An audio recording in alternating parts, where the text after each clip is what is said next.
Hello and welcome to the Everybody Dice podcast, number 55, where we're going to be talking about which mechanics are overused in board games. I am Steve, and today I am joined by... Ian. Yeah! Fantastic. Hey. We are Daryl-less today, so you've got us two. How are you today, Ian? Are you feeling better for the fact we haven't got Daryl, or...? Do you know what? I couldn't be more pleased. He's Brilliant. just such an awful person, isn't he? I mean, I honestly can't think of someone I'd want to spend time with less than him. I actually sabotaged his computer myself. There you I go, went round Daryl. there, cut some cables, like Sebulba on Anakin's pod race. I just pulled a bit off. Yeah, technical difficulties before this show means he cannot be with us today. You can blame that on it. Well, I won't even say blame that on Ian. You can thank Ian for that. So, yeah. Let me see what has been going on the website recently. We have just put up a new feature, 6 great alternatives to chess. By all means, go and check that out on the YouTube channel. It will probably be linked at the end of this video as well. So if you can hold out that long, please give that a click afterwards. Also, next week, obviously we haven't been able to do our reviews recently, so starting next week we will be debuting Board Game Island, which is going to kind of be like a Desert Island Discs kind of thing, except with board games instead. The very first one is going to be with the man who isn't here right now, Daryl, but we're going to try and get a couple of people on to kind of talk about what board games are important to them, as well as a couple of other things as well. It's just going to be kind of like a relaxed little interview type thing. Anyway, that's everything we've got going on the channel right now. Do we just go straight into what we've been playing? I always find that a period of time should be used to ease people before you go straight in. Okay. What do you suggest then? I don't know if we can do it over Skype. Okay. Is that to say it's also something that really shouldn't be done during this COVID lockdown period then? Yeah. What people don't know is that we're actually in the same room. And we're on the one table playing footsie right now. Oh, Steve. Yep. That was naughty. It's all getting a bit frisky. Anyway, let's have a look at what we've been playing.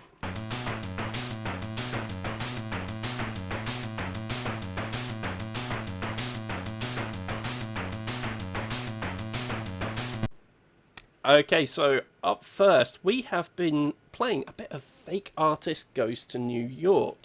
Most of our gaming recently has all been, well, in fact, all of our gaming, I imagine, has been done online recently.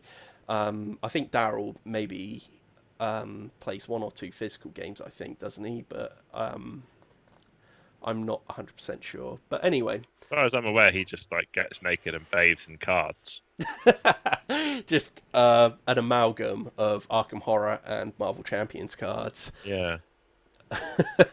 Lovely. Lovely. What an image. But anyway, yeah, Fake Artist Goes to New York. I really enjoyed this game. It sort of works that you've all got this blank canvas and everyone gets a turn to draw a line on this canvas before it moves on to the next person and the next person. The idea being that everyone knows the category of something that you should be drawing, for example, an animal or a person, and one person in the group doesn't know exactly what it is you're drawing. So most people will get, say, cow, we had in one of our games, and one person did not get cow. They would have just got the concept, which would have just been animal. And the idea is that you're trying to pick out the fake artist. It means that you want to draw something that's going to make it obvious to everyone else, but you want to make it obvious that you know what it is to everyone else without being so obvious that you give it away to the fake artist. Because if they find out what you're drawing, they'll just fit right in, and it will be hard to distinguish who it is. The fake artist also gets one last shot if they get picked to have a guess at what it is they've actually been drawing as well. So you do want to keep it quite vague. I didn't get a chance to be the fake artist, which I'm glad for, because I imagine I would have had a massive anxiety attack. You did, however, get to be our fake artist at one point. I was the cow artist. Oh, yes, you were, yeah. And, I got it from Daryl's cow and chicken reference. Yeah. So Daryl kind of jumped in with what was actually a really good drawing of the devil character from Cow and Chicken. So good. Considering that you can only physically draw one line, so from your first click, you cannot lift that mouse button until you finish drawing the entire thing. Then when you lift it, it's drawn there on the page. Yeah, that was... It was impressive. The highlight of his sorry life, that one piece of art. I don't think he's ever done anything that good. I mean, it was impressive, but at the same time, like you said, that was a dead giveaway at the same time as to what it was. I mean, I suppose it limited you to 100%, two, didn't it? Because, I mean, the first picture was Phil drew a picture of a person on a toilet, which Phil is lactose intolerant. So I sort of thought, oh, maybe that? But then also maybe he could be saying like, oh, horse shit or bullshit or something like that. So I wasn't 100%. And then Andy just drew an udder on the ceiling. Yeah. And I was like, probably cow. And then Daryl drew the devil from Cow and Chicken. I was like, well, cow or chicken, but probably cow. Oh, with the udder, it should have been like a giveaway at that point. So where I've seen other people do Fake Artist Goes to New York before, no one person draws an entire thing. They'll draw part of a thing. Like, for example, it was funny because I did it in the first round we played of it, where we had to draw an artist, and I drew the bottom part of the easel, so just the legs, for example, which... You know, there is a certain degree of risk to it because you're not drawing a completed image, so people don't necessarily know exactly what it is you're drawing. But I still couldn't pick out who the fake artist was. The person who I thought was the fake artist was not the fake artist. And I thought it was obvious what we'd drawn. Like, I was so convinced. I argued, didn't I? Because I said, I think it's Phil, because he had the opportunity to draw an easel and he drew a fire. And then you pointed out that Phil might have been doing an elaborate bluff because it already looked like an artist in front of an easel. I think it made sense because what he'd drawn initially looked like a person with a paintbrush. Yeah. It was actually just man with generic stick. I hope I get away with this. And he did. It paid off. That gamble definitely worked. For me, anyway, should I say? I was sucked in by him. I was convinced that when he drew the fire on the man. I was convinced by the man, and then when he drew the fire, I was like, "That's a bit weird." And then when you said, it's a ploy to draw someone away, you think, "Oh, well, yeah, that makes loads of sense," because you got the first bit right. I mean, I made the mistake of being so convinced that the fake artist would know exactly what it was we were drawing that I could understand why people wouldn't want to draw something to give anything away later on. But it turned out that, he drew that fire on there and had no idea what it was we were drawing at all, which is, that's a big mistake on my part. But, the whole point of the game, though, isn't it? I mean, we had another one where, was it restaurant? Yeah, we did have a restaurant one, yeah. Was it restaurant or something like that? And we all I drew a chef's hat. Yeah. And then Daryl filled it in like it was a t-shirt. Yes. And we all, every single person, we're all on video chat. So I draw this chef's hat. And it's not a great picture of a chef's hat. And then Daryl draws legs coming out of the top bit and a head and a body. And we all go... just that moment of disbelief of... Is this just a Daryl shithouse play because he's awful, or is he the fake artist here? Because it is the sort of idiocy that he comes out with, isn't it? And it turned out he wasn't It wasn't him, was it? No. Was it Jay? I think it was Jay in that one. But the problem we have with Daryl is when people get suspicious of him, he just seems to double down almost. Like when we all went, ugh, when he drew the made the chef's hat look like someone wearing a t-shirt. His next thing was to point out the fact that, oh, I screwed up, rather than draw something that actually would be helpful, which is not helpful to us at all in the slightest, because it just makes him look even more suspicious by the fact that he has not drawn anything to make us think you're not the fake artist. Like, Yeah, it was only the fact that Jay drew something equally not suspicious, but like, what's the best way to put it? He just sat on the fence. It was such a nothing effort, and we were like, right, what is that? well, someone had drawn He drew a a rat, shelf. and yeah, he drew a shelf with kind of like a curvy bit on the end of it, and then he drew just, I can't remember what it was that he drew as the other line as well, but it really felt like non-committal. Yeah, it really felt like Daryl made that way harder than it should have been. And I would be saying this right now if Daryl was here, like, with us, because I go round his house and yell abuse at him sometimes.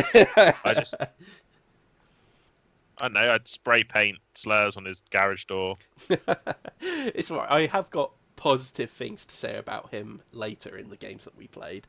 There is something I thought he did really well in, but this one, yeah, he was a liability. He was a massive liability. Liability Daryl. That's exactly how I describe him when I get teamed up with him. I'm just like, oh, it's a liability. You know you're going to lose sometimes because he's going to do something that makes you go, what?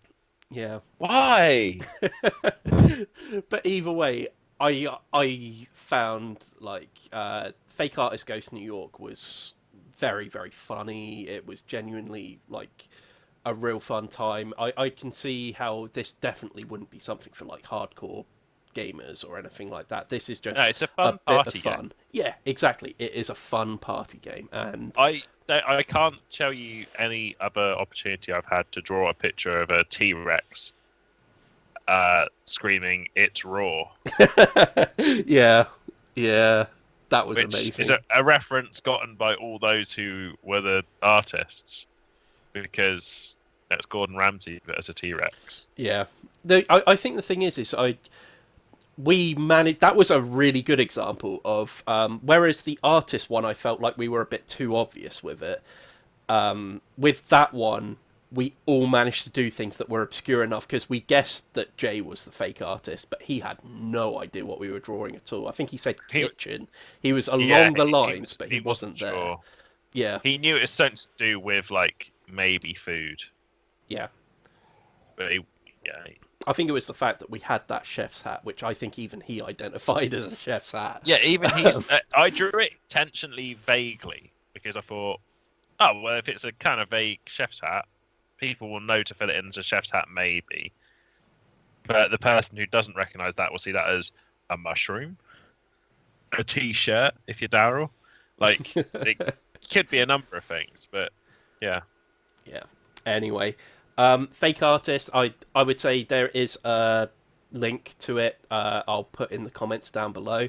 By all means, check it out for yourself. It does require a fair few players. I think you need at least 5 people ready to play it. We played it with 6, which I feel like was a really good number for it.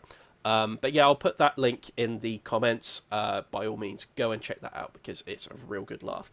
I haven't got a picture of anything for the next one, because it's not officially a board game, or it's a party game, but it's not something you can buy, really. Dobbins and Bobbins. So the idea of this came from No Rolls Barred, a really good board gaming channel that's going. I saw it on there and thought, yeah, I really want to try playing that with the guys. The person who runs these races, so the idea is you get everyone who's playing to send you 5 horse names. You then integrate the one that's real and then the person that's running the game also adds in a horse of their own as well. The idea is you get 3 points for guessing the real horse in amongst all the fake horses, and they also gain 1 point for everyone who guesses their horse. So you want to try and make it kind of meld in, I suppose. You want to convince people that the horse name you've come up with is a real horse, although it is quite fun just to muck around with it a bit and just come up with silly nonsense. Again, this is another one of these games that's just a bit of fun, really, more than anything else. The person that's running the game, though, gets 3 points if no one manages to pick the real horse. And I do feel like this game, I would almost feel better if the person running the game was taken out of it, because it really felt like I had an unfair advantage on you guys, because I could pick a horse. Because the point is, I need to pick a horse that's going to camouflage itself in amongst everything that you guys have picked. So I was able to go away and find horses that I thought, yeah, if I put that in, people will go, that's just the kind of name that such and such would put in there, or something like that. So the person that runs the game definitely has an advantage. But I think what's interesting about it is it was that you put in 2 horses, didn't you? Yeah. One that you made up and one that obviously was real. Yes, yeah. The one you made up ended up getting picked fairly frequently. Yeah. Which I guess it's easier to do when you know the name of the real horse and 100%. you know what the rest of the field looks like, I guess. But yeah, there were some really good fake horse names in there, which are some of them I don't know if I'll ever be able to get over. I was especially proud of Western Supermare. I think that was actually my favourite out of all of them, but yeah, there were definitely a lot in there that I was actually shocked were not picked. Robbed by some of the ones that I put in that didn't get picked, and I was just like, Foal's Gold. That was amazing. Foal's Gold. I was texting you, and I had a couple left to do, and I just went, Foal's Gold. Oh, the pun! The pun's too good, and then no one picked it. Yeah, I was shocked with that. I was furious. Like, I had to hide my expression of genuine anguish when no one picked Foal's Gold, and I was just, it hurt me. I think I apologised to you, didn't I? Because I felt like someone should have picked that one. Like, it was a shoe-in. Some really good ones. Man, yeah. I can't believe no one picked Foal's Gold, but I threw in Future Sailor as like a hook specifically for Daryl, knowing that he might get a Boosh reference. Yeah. And he immediately hooked himself on it like a moron. Yeah. And I was like, how has that worked? But no Fool's Gold. Yeah. Yeah, I would be angry if I was you as well. Like, or at least have you got the list? I've got some of them in here. Was there anything in particular you wanted to? No, there were a couple that were really good though, and I can't remember what they were. Yeah, I mean, my good ones were Reigning Monarch, which genuinely sounds like a horse name. You didn't get any points for that one either. I didn't get any points for Reigning Monarch, and no points for Foal's Gold. And gold as in like GOALED. Yeah. Like, I just thought not only are they great puns, but they sound like genuine horse names. Considering that I think it was the second race, the real one that was in there was called My Main Man. Like, oh, God, that was all? I thought that was Daryl. Yeah. It was rubbish. It's why I put it in there, because I totally thought someone would go, no, that's someone just mucking about with that one. And then in race 3, the real one was called Massive Stroke. It's just like that was a shocker. We all thought that was Andy, didn't we? 100%, yeah. Because I think all of his horses. He had one called Panty Raid, I think, another one called Reduced Sentence. It was just by the end of the game. I would say by the second race, we all knew what all of Andy's were going to be, pretty much. Yeah, like but it came out, and we all went, Andy. Yeah. Panty Raid. Oh god. But yeah, Dobbins and Bobbins, I would thoroughly recommend trying it out and giving it a go, especially over things like Skype and Zoom and stuff like that. It's just tailor-made for these kind of systems. Probably not a game that I would ever play once we're all back in a room together, though. But yeah, I'd like to play it again.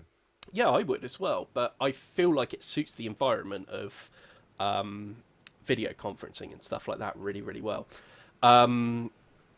Yeah, I think it came from an old radio show. I think I remember them saying on No Rolls Barred. I think they said it was from Mark and Lard's radio show, I think, or something like that. I don't know. Anyway, let's move on to our next game. Could be a little controversy here because we're talking about Just One, which is a hugely popular party game, and it just didn't click with us. So it's not that it's bad. I honestly thought this was a good game. The idea of it is one person has to leave the room. That person chooses a number. You have a numbered card which will have a word related to said number. Everyone looks at that word and then writes a word that's related to that with the intention of getting the person that's left the room to guess that word, basically. So the idea is, however many players you've got, you'll have that number of words there. Except everyone who doubles up on a word or any words that come up again that are a synonym, they get wiped off the board.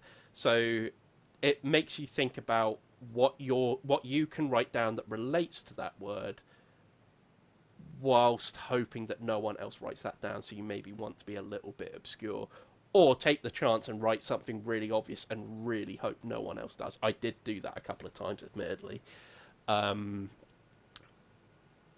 Yeah, the idea is then the person comes back in the room and they get one shot at being able to decipher what that word is. So I'm trying to think. I don't think I've got written down what we actually had in the end. Like we had king, yeah. So we had someone had written down monarch, and then we had, it wasn't burrow, it was something like that. It was boar. Boar was the one where every clue got wiped off the board except for one that was useless. So we were playing this. I came back into the room because I was the guesser. Yeah. And the only word I got given was Andy. Yeah. And I was just like, I think your exact words were, he's a lot of things, but he's not a boar, or something like that. Yeah, he isn't. He is genuinely one of the most fun people to be around. Not in a good way all the time. Yeah. You could be at a funeral with Andy and he'd make it inappropriately fun. Yeah. But like, he's not boring. Yeah. Like, I think what wiped us out on that one was I had dig, someone else had burrow, so that wiped out those two because they're the same thing. And then I think Daryl wrote tunnel, and I think Jay wrote shaft. So we assumed those were really synonyms as well, so we wiped those two off the board, which only left you with Andy. If I'd had tunnel, shaft, and Andy, it would have gone in a completely different direction. It's that you still wouldn't have gotten boar out of all of that. Like, you see, the word that I wanted to put that I deliberately stayed away from because I really thought someone else was going to put it was drill, but turns out no one put it. We had the same sort of thing when the word we had was scalp, and all of us avoided the obvious one that perhaps I shouldn't say on here. But I think it's fairly popular. Not people would aim for the idea of scalping an opponent after beating them in combat, which is stereotypically a Native Indian thing, Native American thing, which is just a concept, but is described in their history as part of their culture. We all sort of thought someone might put something related to that. And we all went like shampoo and stuff like that. But like Jay, who was the person that left the room, actually said if you had written that, then I probably would have got it. So like it. Me and Phil were having a conversation whilst we were thinking of words, and the way Phil was talking made me think, oh well, he's gonna go for that then. I'll do something different. Obviously, you're not supposed to discuss it, but it was just we weren't openly discussing it. It was just the way he was talking. Made me think he'd done that, and I can't remember what he put, but it was probably like comb or something stupid. Yeah, I know. And, like, we all went for stuff to do with like, someone put Head and Shoulders. Oh, yeah. Or someone going to put Head and Shoulders. I think someone put conditioner. Someone put shampoo. Yeah. Which I think we let slide, but probably They are shouldn't have, but technically different they are things. technically different. Yeah. Otherwise, it would say shampoo and the conditioner on the bottle. Yeah. It would just say shampoo conditioner. Yeah. I know I put bold for that one, but yeah, it's interesting because going to the game itself, I do think it's a good game. Like, I would happily play that again. But I don't know if it justifies how high it is up the chart. it's ranked number 168 It's very in high. terms of its geek rating on Board Game Geek, which, yeah, I feel like that's a bit high. There are a lot of other party games I would rather play than this. It's enjoyable. I just don't think it's so interesting, and there's so much to it that's individual, unique, and most importantly, fun. That it would be that high. And that's not to say it's not good. It's not unique. And it's not fun. It's just for me, it didn't stand out as being that good. I mean, I didn't hate it, and I enjoyed it. yeah, like I say, I do think it's a good game. It's easy to teach. Someone could pick this game up in 2 minutes. It really isn't very complicated at all. Only needs a very minimal amount of explanation, and yeah, it feels like there are a lot better deduction games out there. Like, I even think, I say Codenames is a bit too high up the list on Board Game Geek, but I do feel like that's better than just one.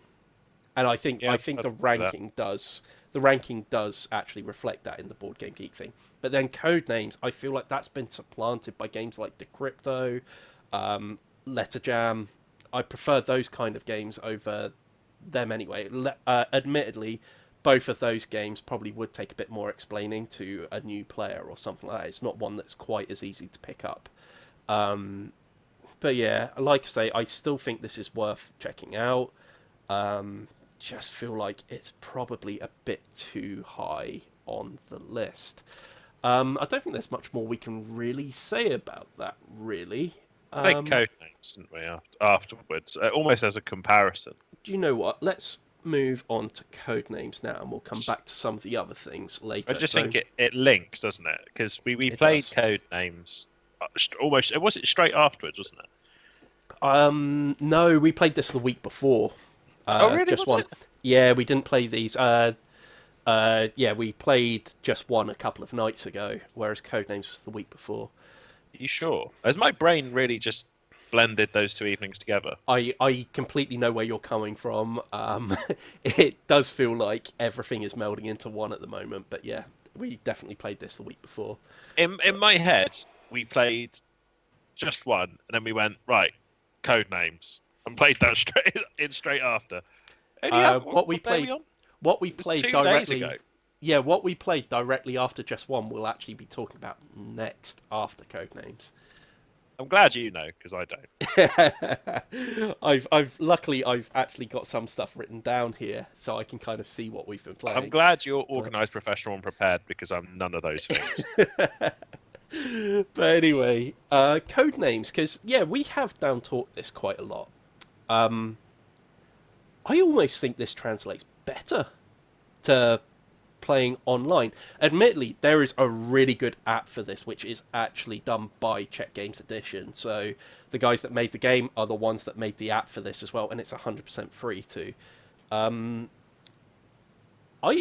kind of felt like reducing all those things, like having to set up the cards between every single round and things like that. This really helped streamline a lot of that. I feel like you don't lose anything by not being in the same room together. I actually even feel like the way that the cards are set out. So, in case you've never played Codenames before, you split the table into two teams. Each team selects a captain that usually get to see this little card that shows you which cards on the table are the ones you're trying to guide your team towards, and which ones are for the other team. You also get to see the assassin card on there, and it's kind of arranged in a grid.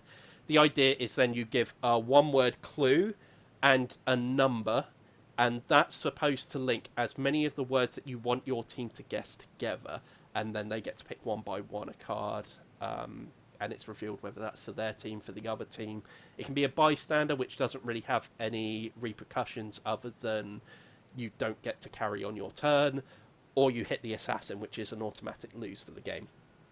And having it on screen on this app, it's so much easier to read than the cards that you get, that you read as captains.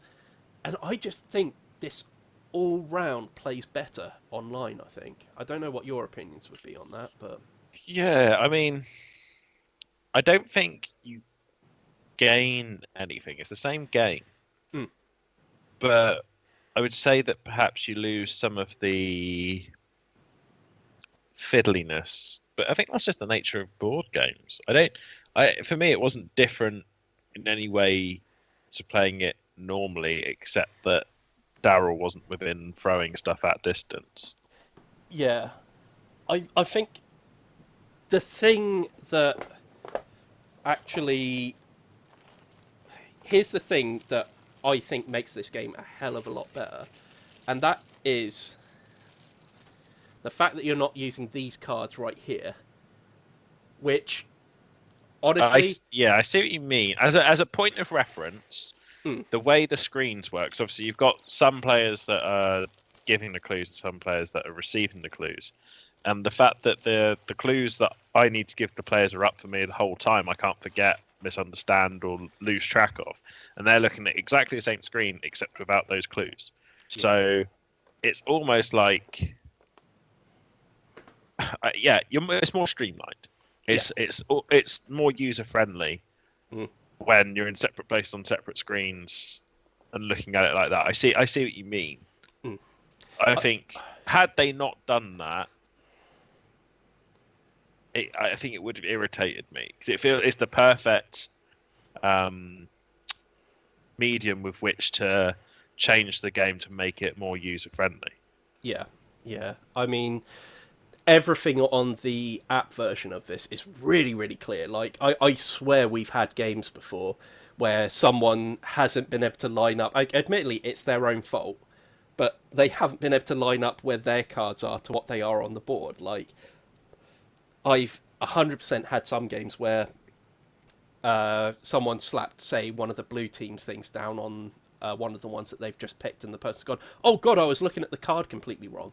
It's impossible to do that with this, or it's very, very hard to, which is... You can't be pretty stupid. I think you'd have to be actually stupid to do it wrong on the app. It's idiot brew. Yeah, but I think it's just little things like that that actually improve the game a little bit. But yeah, that's Codenames anyway. I mean, it's a classic.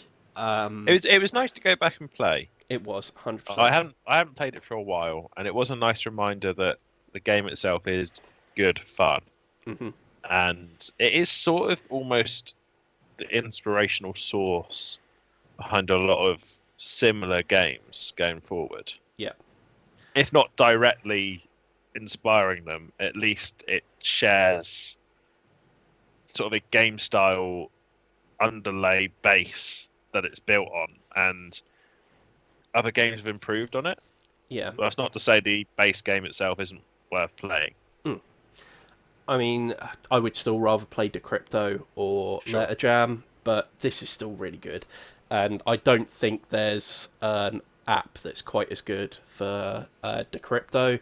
I don't think there's anything at all for Letter Jam. So this is one that is really worth talking out. You can find it through the Czech Games Edition website and do it all officially through them. Like I said, 100% free. Don't even really need a sign up for it, I don't think, either. So, yeah, really good. Would really recommend it. Now, let's go to the other game that we were going to talk about a minute ago, Wavelength. Won't spend too long on this because we talked about it fairly recently on a podcast. However, I had way more fun with this time around. The last two times we've played it, in fact. Because the first time we played this, we felt like there were a couple of problems with it, but we were playing with one team of 3 and one team of 2. Didn't really work so well, but with 6 players, this really shines a hell of a lot more. I feel like we enjoyed it so much the first week we played this that when we came back for our games night the next week, it was requested this time that we go back and play it again. So that's really good, like a really positive sign. How did you feel about this second time around? I don't know. I don't dislike it. Hmm. I don't love it. Okay.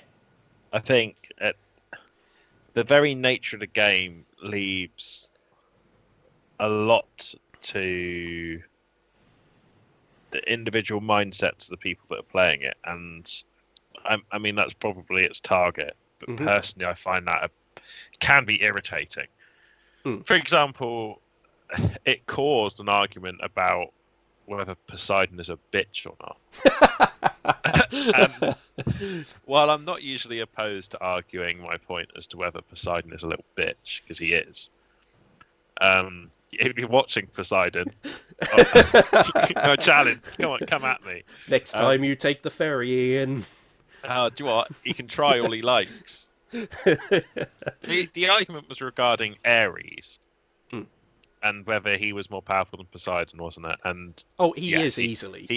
He flat out is, and Daryl didn't believe that. So, I don't know if I'm more angry at Poseidon for being a bitch or Daryl, but one of the two. But that aside, the game itself is gently fun. I wouldn't want to keep going for ages and ages. Yeah, like it is a nice way to round off the evening. It's one of those conversational games. Like, I kind of feel like if you were after something a bit, I don't know whether it is friendlier actually. I was going to say Champions of the Wild. I prefer Champions of the Wild because the game is set for you to make that argument. You are arguing your case, whereas this is, if you're one person disagrees, you lose because that person disagrees. And you get stuff like people misunderstanding words, like Daryl misunderstood the concept of being a partisan, or at least implied a suggestion of it that isn't perhaps exactly 100% accurate, and confused everybody. Yeah. I mean, it can happen. And again, is that a problem with the game, or is that a problem with the people we play it with, or is it designed to cause that level of... I think what you're supposed to do is, like, for example, if let's use that example then. I think as players, we're supposed to try to get into Daryl's headspace. Not necessarily I don't want that. Yeah, okay, that's why you don't like this game, or this is why you're not 100% sold on this game. But at 100%, like, because I think the argument when we had that partisan one, it 100% came up where we were saying, if it was any of the rest of us, it would be here. But as it's Daryl, it will be over here somewhere. Yeah, we 100% had that argument. That's what I said, because I said, knowing Daryl, he's full-on liability to this. It's the absolute opposite to what he intends for us to look at the other side. Yeah. Even though that's... Yeah, but either way, I don't want to stick with Wavelength for too long, but I kind of enjoyed this a hell of a lot more than the first time round that we played it. It was better with the teams even. Yeah. But you're still always going to get situations where if you play it slightly wrong, you rule out people from playing almost. Yeah. Like there was a point where I made a reference to something and everyone on the table sort of went, yeah, I don't understand that. I know there was also, like, some of the subjects that they have on there, sometimes you can freeze people out of the game. I know one of the games we played a couple of weeks ago, it came up with a Harry Potter thing. And I know nothing about Harry Potter. I really do not know anything at all, so it completely throws me out the game. I think the game's at its best when you say wet and dry. Yeah. And it's like there, and someone was like, buttered toast? Yeah. And you're like, what does that mean? Because that's wet on a dry thing. And it's that's when the game's at its best, not when you say Slytherin, Gryffindor, and someone goes, oh, it's... I can't remember what I said now. No. Lucius Malfoy. And everyone goes, who's that? Well, I was like that. I pretty much said... I think I was with Jay at the time, and I said, this is on you, because I don't know anything at all. I don't know who that is. Again, that's what everyone went. I'm not really sure, but I think the name's a baddie. Yeah. So that's the thing, is the game can just do that, and I think it's at its best when it's at its most simple, Yes. like modern and old fashioned, and you have to sort of find the gauge in between, as opposed to like picking it out of pop culture. It needs to be a very specific and simple gauge, and then people can make it as complicated as they want. It is funny though, because I definitely feel as if in the right group of people, some of it will appeal. Because I remember the first ever time we played this, we had good Pokemon and bad Pokemon come up. No, And it wasn't that. It was sexy Pokemon and not sexy. oh, okay, fair enough. Okay, and we were all like, but yeah. Anyway, one last game, because we've talked about this every week for about the last 3 weeks. Deception Murder in Hong Kong. I'm not going to go into how it plays or anything like that, but we had a really good game of this on Friday. It went down to the absolute wire, and it's the first time it's really happened. Funnily enough, we still haven't had, since we've been playing this with the right rules, we've still never had a murderer get away with it. But this was literally down to the very last. I've not been the murderer. Yeah. No, you have. Because remember, I metagamed it. I metagamed it one time where me, you, and Daryl all had something on our list, and I said, Ian is the person that would be clever enough to do this to us, so I went for your 2 things and caught you with it. So I did have that, but that was 100% me metagaming it. We had 3 guesses. Mine was always going to get picked for one of them. Yes, that's true. I remember now. Yeah. Yeah, but you're right. It has skewed it in favour of the forensic team. But I mean, this game was incredible because it literally got down to the fact that I think everything we've been riding on throughout the entire game had been taken off the board. Like, we were so set on, I like our clues were something like hospital. It was a poisoning, and it was a poison needle. Yeah. And it was set in a hospital, and and the other thing was prescription drug, wasn't it? The other person had, and we were like, well, it's got to be poison needle, prescription drug. And when we ruled that out and looked at the rest of what the other person had, we were like, well, there's other things on the table that are more likely to cause a problem, I guess. But like, I have to mention this as well, that this is the game where Daryl came good in this one. I will say, because he redeemed 28 years or so of disappointment. He was the one that pointed out that there was one clue that we were given that we all avoided that he really drew us towards, and that's actually what helped us actually catch them in the end, kind of thing. I mean, I'm glad that I didn't just go headlong into it, and I took my time with it and tried to talk to everyone, and because I think it was down to me. I had the last guess. It is worth noting as well. Discussion with Phil afterwards. He sort of, because he was the forensic person. Yeah. He sort of misjudged one or not. I think it was one of the things he sort of wished he'd done differently. Yeah. And then he wasn't really given the chance to rectify what he needed to make it obvious to us. Yeah, but I mean, it was a great pick from Jay at the end, wasn't it? It was, and that was threw it all up in the air. Down to the very last, and my opinion keeps getting higher and higher on Deception Murder in Hong Kong. I absolutely love it. It's been just interesting. I had started to find it less interesting. Yeah. Because it felt like you're always getting it right. You're always figuring it out. Like, it was very rare we were getting the murderer since we started playing it properly, I suppose. And I was starting to be like, well, we'll get it eventually. Yeah, it's not hard. Like that, and what makes it so that the murderer does win is the forensic officer's unlucky. Yeah, not they haven't done anything particularly good. They haven't talked their way out of it. It takes bad luck or good luck, I suppose, on their part for them to win.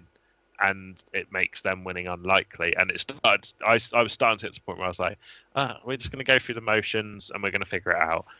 But that was the first time that it's been that interesting. Yeah, definitely. If we have more games like that, then, man, this is like probably going to end up in my top 10 games probably. But I mean, I'll also throw this round the other way of it also saw me having one of my most disastrous games where from the moment I was picked out as the murderer, I could see automatically I was screwed because I just had I feel so bad. I had just this collection of clues and weapons that were almost unique to me, almost, and my only hope, which I thought I did a better job than I was expecting to, of just running interference and trying to make it so that they were going to have a hard time picking between everything that I had.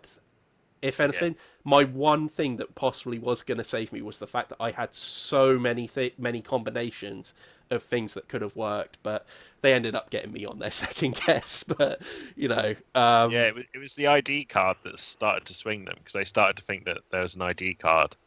And in my head, I'd gone, oh well, the clues are nails because it's a building site, and machine because of some of the other stuff that was on there.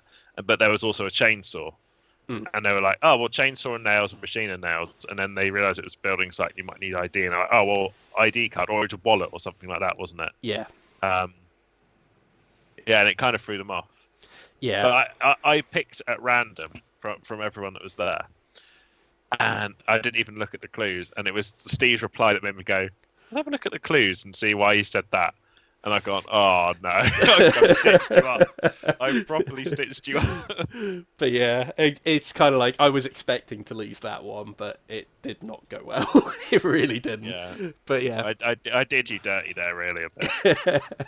Anyway, that's everything we've been playing. Shall we have a look at a couple of news stories?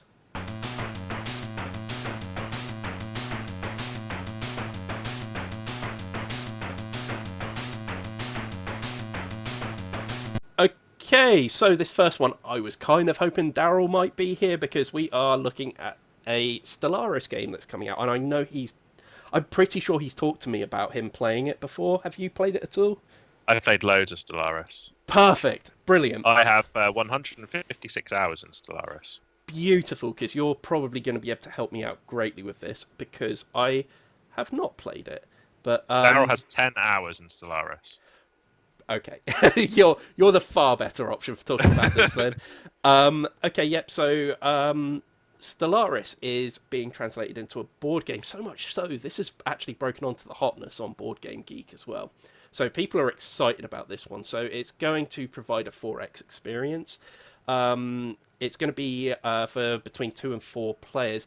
And what's interesting for a 4X game is they reckon that this is a fast-paced game that's going to last about 2 hours.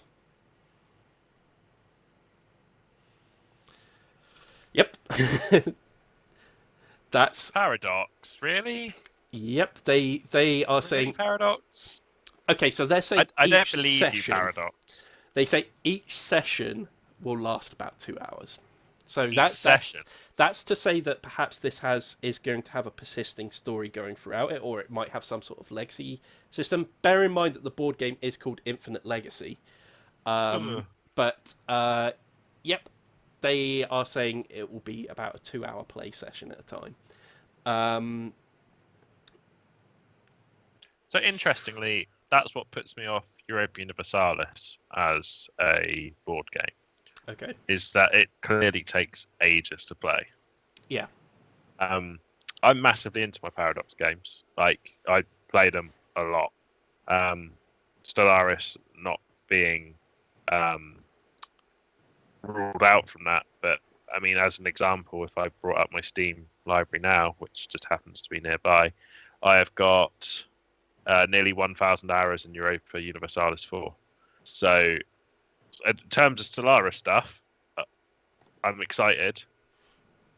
Paradox stuff in general I love, so I'm interested to see that it's shorter. Yeah, I don't believe them. So it does actually say that there is a story to it that you're able to jump in and out of. So Here we go. I'll read this bit here. It says, an infinite legacy game leads players through a storyline where the player's choices impact how the direction of the story progresses. This results in thousands of combined story paths and a unique narrative in each game. So this is going to be a series of games that you will play together. But yeah, I've got to admit, I'm with you. I'm skeptical of 2-hour playtime for a 4X game, especially just in general. If they can keep the game time down, super excited.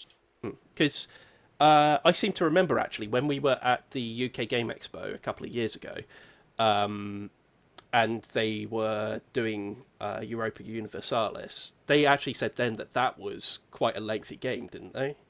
They were like, yeah, it's going to be it takes a long time to play. I can't remember the exact time frame. But they were specific about the amount of time it took. It's so much so that I didn't have a go because we wanted to try out other things, and I didn't want to sit there playing EU for the next 3 hours when I could have been trying out. I think Mega City Oceania was something we really wanted to look at. So yeah, but they didn't. If I remember right, I think they also said that they were only doing a scaled down kind of short version of it anyway, weren't they? Yeah, but the guy, because what were we trying that was really nearby? It was one of the tabletop war games. Yeah. That was occurring, and that guy had been on there a while, and continued to be on there when we left, and was still on there when we came back to get a pamphlet for the war game we played. Yeah. Yeah. So yeah, it was. I mean, how excited would you be for this, do you think, as someone who has played 150 hours on Steam? An out of 10? Yeah, how excited are you? 6.5, 7. Ooh, okay. So yeah, that's interesting. Medium excited, probably won't buy it myself, but if I see it in Entoyment when we go in there next and we've not played it yet, I might get it. Yeah. I won't be pre-ordering it. Yeah. So, yep. If this is your kind of thing, then yeah, I don't know. I think it's not actually scheduled to be out until 2022, I think. It's pretty far away. Yeah, I think they've almost got as far as just announcing this. So yeah. I'd be interested to see how it plays, because I don't know. The thing that puts me off Stellaris when I play it on PC is frame of reference. Yeah. So when I'm playing Europa Universalis, I have a frame of reference. I know what all the big European powers are. I know their timeline when they collapsed. I know just what the Ottomans would do and what their battle tactics are like, and I sort of know how quickly to expect, Germany to collapse into chaos and become Prussia and things like that. There's a frame of reference to games like Crusader Kings and Europa Universalis because it's in history. But for Stellaris, because there's no frame of reference, you're just sort of going out into an expanse, and not only does it add a wonderful level of freedom because you get a different game experience each time, it has the negative of you not really caring when you're doing well. Okay. So you get to that point in EU where you could be, let's say... Hang on. Everything's just frozen up. Bear with me 1 minute. There we go. I think we're good again now. Cool. Sorry, buddy. Yeah. Where from? Sorry, I kind of skipped what you were saying for the last 10 seconds maybe, because I noticed there was a problem. Okay, I don't know how long I was talking. Okay. I guess I was talking about what puts me off Stellaris. Carry on with it, and I'll chop something together later. Yeah, I think what puts me off Stellaris playing it in game on PC is that there's no frame of reference. So when you're playing EU or Crusader Kings, there's history to make the references for you, and you know who's powerful, who's not, who's important, who's not, and who you should be comparing yourself to. And if you're playing someone like France, you can expect your country to collapse into a revolution at some point. And because you know those things, you've got that impression of how history is going to take place. America's going to get discovered at one point. You're going to have to settle there, and you're going to have to fight for it. With Stellaris, that's not a thing. It's kind of it's got no frame of reference. You just go out into space, and stuff happens, and it happens around you. And say you get really successful really quickly, having a decent game, you kind of got no pushback onto continuing because you're like, well, I'm doing well, and there's nothing challenging me, and I'm bored. Okay. But obviously, that's not going to translate into the board game. So I'm curious to see how it is. The only reason I don't play Stellaris more is because of that frame of reference, and I personally only get a great deal of joy out of it when I'm playing with mods now. So like a Star Wars mod, for example, or Warhammer mod, where the galaxy set out and places are given names based around that universe. It creates a frame of reference almost, and that makes me more interested. Like, it's Hearts of Iron is another one where it's based on World War II. You know who the big powers are in World War II, and then if suddenly every time you play it, you get like a Bolivia turns up and invades America, that's funny because you're like, that's super weird and shouldn't happen. Why is that happening? Whereas in this, it's like, oh, the Burning Yard Combine have attacked the AI intelligence of Burosh, and you're like, haha, that means nothing. I don't know what that means. Is that funny? Is it weird? I don't know. And you'll have stuff like Luxembourg has defeated France with Paris capitulating to Luxembourg rule, and you're like, haha, EU has made it so Holy Roman Empire Luxembourg's got really powerful. Hilarious. That shouldn't happen. And then, yeah, in this, it's you don't have that. You don't know what shouldn't happen, and that frame of reference doesn't give you that level of depth and joy over the universe. But again, shouldn't happen in the board game. Yeah. Should if anything, it adds more freedom to the board game. So I'll be interested to see how that plays out. I'm excited, but confused and awaiting more knowledge. Okay. All right. Let's move on. The other news story that we've got is that Asmodee are buying everything. They've just bought Plan B Games. If you don't know who Plan B Games are, they have done... they've been very successful with Azul. How many copies of Azul do you think have been sold? 7. 2 million. So you can understand why Asmodee would want Plan B so bad, if anything, just for the Azul license. Sure. Because that is crazy numbers for a board game that isn't already under one of the big banners of like Asmodee or Hasbro. It's a smaller company with big numbers. You can get it. Yeah, I mean, Plan B also are responsible for a series of games that I really enjoy, the Century games, Century Spice Road, Eastern Wonders. Yeah. They did the Golem Edition ones as well. Great Western Trail as well, which is a very, very popular board game, falls under the Plan B banner as well. They were a publisher rather than a developer, so it's obvious they've bought them out for publishing rights, basically. I mean, it says that they're still going to function as such, but I don't know what good a publisher is for a publisher, other than sourcing out maybe one or two things, I suppose. I don't know. I think you'll probably find that it gets Disneyed. Yeah, probably. So I think that's the best way of putting it, actually. Asmodee are very much coming across as the Disney of the board gaming world. I mean, they own Fantasy Flight as well. So, you know, it's just like outside of Hasbro and Asmodee, everyone else is kind of small fry, I suppose. But yeah, that's interesting to see that Asmodee are still expanding at this point. But yeah, that is that. And that also brings us to the end of our new segment as well, which would normally mean we take an audience question, but we haven't had one of those in a while. And it's no different this week as well. But if you would like to send us a question to answer on the podcast, please do. You can find it at everybodydiesshow@gmail.com. Has your lightsaber turned green, Ian? Yeah. It has. It turned green about 10 minutes ago. It's been a slow fade. Yeah. So it started icy blue. And it's not meant to, is it? No, not that I know of. No. I assume it's just where it's been on for so long.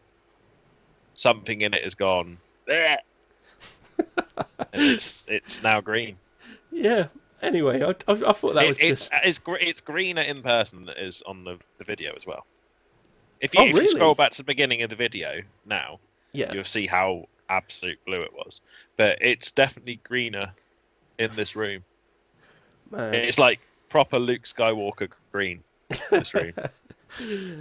Anyway, all this leaves us with, now that we've acknowledged the turn of the lightsaber, is to move on to our big topic. This is our big topic. We're talking about lightsaber colours. No, we're not. Right. Our big topic.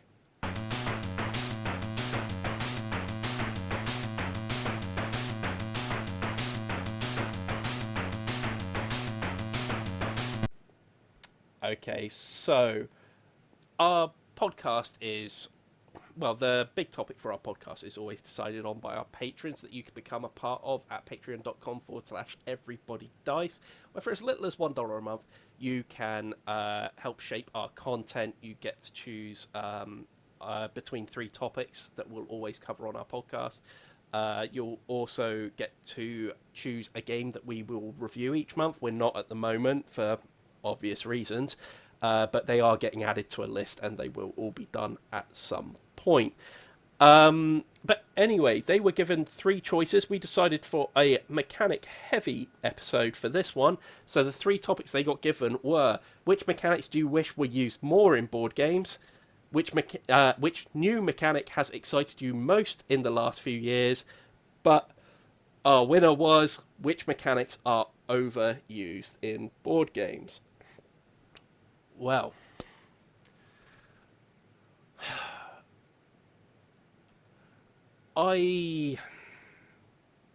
you see, it's interesting because a lot of the things you would have usually argued about before, like things like roll to move, you generally don't really get in board games anymore. That's sort of like the go-to. Why are you making me roll to move?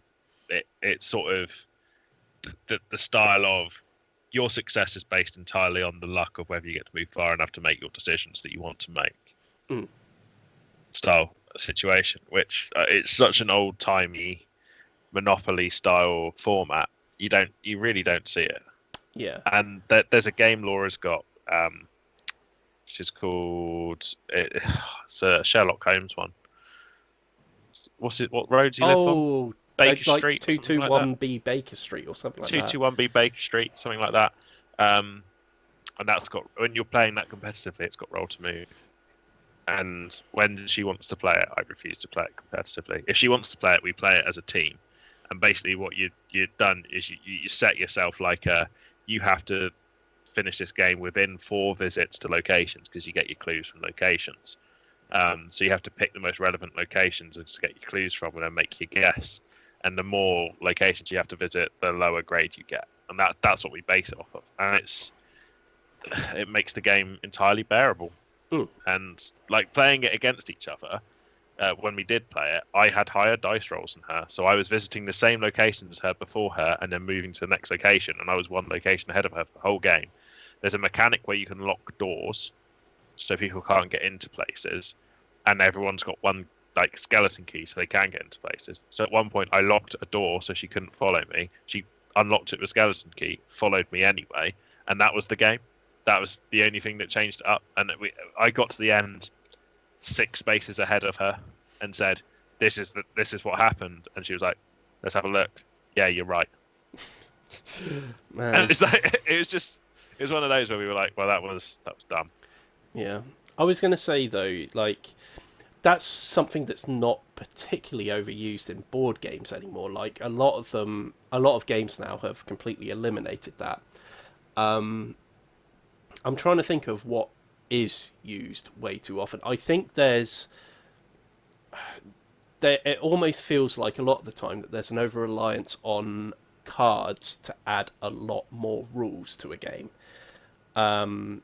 In other words, I think a lot of the things that you usually get from collectible card games and deck building games have very much come across to board gaming now, in that you can make your game a whole lot more complex by adding in loads and loads of cards that all add more and more rules to a game. And it is something that I see being used way too much. Do you know what, actually? I've been trying my hand at designing a board game, and I was starting to find that it was something I was doing. Like, oh, do I need another rule? Okay, I'll get a card and I'll just write that down on it. And I was starting to think, man, this is... surely there's got to be a way that I can be a bit more creative than just writing things on a card. Because my most sort of... Yeah, I guess the experience I have with that as a concept comes most from Star Wars Legion, where all the rules are card-based, and same with X-Wing, I suppose. And when you get a new expansion, you get something which maybe alters the rules slightly in your favour on a card. Yeah. And I think as far as saving money, time, effort, etc., on buying a rule book, I prefer it. You just have a thing that when you need it, you put it out and it tells you what the difference is. And when you're not using it, it's not relevant, you can forget about it. I don't hate that, and I don't think it's overused. But I am looking at that from a very wargamey point of view, in that I hated, as much as I loved the old codices, the codex style rule books you get for armies and 40k, great as source materials to look at other people's painted models, stories, things like that, pictures, and just in general get the feel of the army. But when you're using it on the field and you go, oh, and obviously you've got like your weapon sheet at the back, and then you're like, oh, but I've got to do this. Like, but does that rule take effect when you do this, or can you use this rule when this? And you go, oh, and you look through the rule book, and then you have to double check it in the codex to see if that's different. Actually, well, feel no pain is a 4+ save. I was like, yeah, but it says here in Codex Chaos Space Marines that feel no pain it was a 4+ save. But like, you know what I mean? And you're checking between two. So, actually, now it's called Disgustingly Resilient and it's a 5+ save. But actually, in Codex Death Guard, it's a 4+ save still. And you're checking between different books. It's super bloody irritating. And honestly, I think cards the way forward, because it means you've just got the rules that are relevant to you in that game. Yeah, I mean... I don't have to care about looking for all the other stuff. I've got it on a card in front of me. It's a nice little source, and it's a speed thing for me and an effort thing for me. But I guess that doesn't translate as easily to perhaps every other type of game that's just for wargaming. I think that's easier, especially when you can get it in an app and you can just scroll through your cards on an app. Yeah, I think it's more of I'm thinking from the perspective of, you can certainly see in some cases where some games will take shortcuts by just saying, okay, we're just going to have a deck of cards, and when you get this ability, just read through this. Essentially putting abilities in games that break the game in a special way and stuff like that is something that is way overused in board gaming in general, I think. I don't think it's necessarily a bad thing. I think if there's a purpose for it being there, then it's a good thing, but like... it feels like there's a need to put this variety into games that I don't think is necessary all the time. I've got one that's going to trigger you, by the way, I think. Oh, please, let me hear it. Meeple collection as a scoring mechanism. Meeple collection? So, not specifically meeples, but like little plastic, wooden, metal Oogis that you place in places that you gain back in an almost like poker chip style, I'm collecting these for points mechanism, irritates me. Oh, okay, yeah. I find that it's in quite a few games. Like, there's one, like, I can't remember what game it was, where you ended up with emeralds, and then there's like bones. Gugong's got emeralds. There's bones was in Dead Man's Cabal. Yeah. And then there's rubies in... Did you get it? You gonna guess this one? No. It's not a scoring mechanism, but they're there, and I don't think they need to be. in Quack's-Quedlinburg. Oh, Uh, right, yeah. but like little things like that as a scoring mechanism sort of irritate me. Can I And be... there are some games where I feel like the movement of meeples designates certain things. And I guess meeples is the wrong word because all the examples I've given that irritate me are little plastic props to suggest value in certain areas. But also meeples in some games do irritate me. And they're cutesy and I like that, but also get them the fuck out of here. I'm not interested. I'm actually going to take what you said one step further and say that victory points in general in board games is a way overused concept. Sure. Rather than giving clear goals of what people should be aiming to do in a game, instead replacing that with whoever scores most points wins. Like, sure. It's an easy way to do it. I'm going to merge our 2 points quickly. Yeah. Victory points that are designated by little plastic or wooden figures in certain locations. Yeah. Mixed with the fact that, yeah, you're dead right. Games like you go on when you go into it the first time, it doesn't specify that you need to be doing certain things for certain reasons. It's like, here's 9 paths, have fun. And you're like, okay, I guess I'll start moving ships. And you're like, you don't know. Yeah. Yeah. Do you know what? I'm quite looking forward to seeing what all you guys think of Sulkin. Because it's got a similar thing to it. Like it's a really, really clever system where you're placing it is a worker placement game, but you're placing your workers onto a notch on a gear, and as turns go by, the gears move round. Except there are things that other players can do to move the gear forwards, say 2 spaces rather than 1. So you can, in theory, you can screw with people because the idea is you put the worker on the gear, but you take the action when you take the meeple off the gear. And whatever action the gear is currently pointing at, that's the action that you take on that turn. So if someone decides to take the action that moves the wheel forward twice, you can skip over the action that you were obviously going for, and lose the opportunity to do it altogether. So it can be quite a mean game, but it was a neat little take on that whole worker placement kind of thing for it. I'm trying to think. I actually think my biggest thing that I think board games should try to scrap is probably victory points. Like, sure. Okay. I realise it's an easy way of being able to track who's in the lead and who wins the game at the end of it. But goal-oriented games certainly seem like they appeal more to me these days, I think. Yeah. No, I don't disagree with you. I think my irritation was with management of things that designate victory points when you could just be tracking victory points. Yeah. As well as victory points. Yeah. Yeah, I think my irritation was a mix.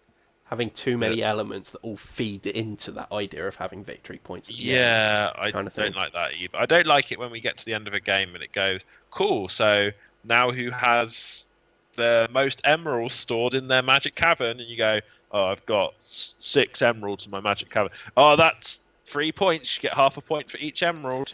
And you're like, oh, well, I was hoarding those because I thought they looked important. Yeah. Oh, cool. Who's put the most bricks down on the walkway of fortune? And Daryl's like, I put 7 bricks down on the walkway of fortune. He goes, cool, here's 900 points. And you're like, what? What does that mean? Yeah, I definitely see that. Yeah, I feel like we're both heading towards a similar sort of thing here. Like, who's cast the most mainsails on their voyage of discovery? Oh, I've cast 3 on my voyage. Oh, I've also cast 3. That's a draw. You both lose 4 points because you drew. Who came second? I had 2. You get 16 points.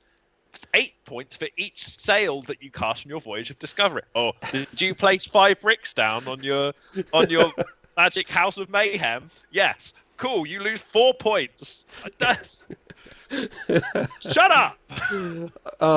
Just make your goals things like who's the first to knock down this castle or something like that. Just I'm a simple man. I want to knock down a castle. just give me that and I'll be happy. Anyway, I feel like that is probably going to be our biggest kind of take on this here, because I can't. I think one other thing that I've noticed that's been making its way into a lot of games that I did want to bring up, but I'm not quite so tired of just yet, is the idea of secret goals in games as well. I don't hate that. Because admittedly, when it's done well, it leaves other players to guess what other players' motives are in the game. Like, their motive isn't the same as yours.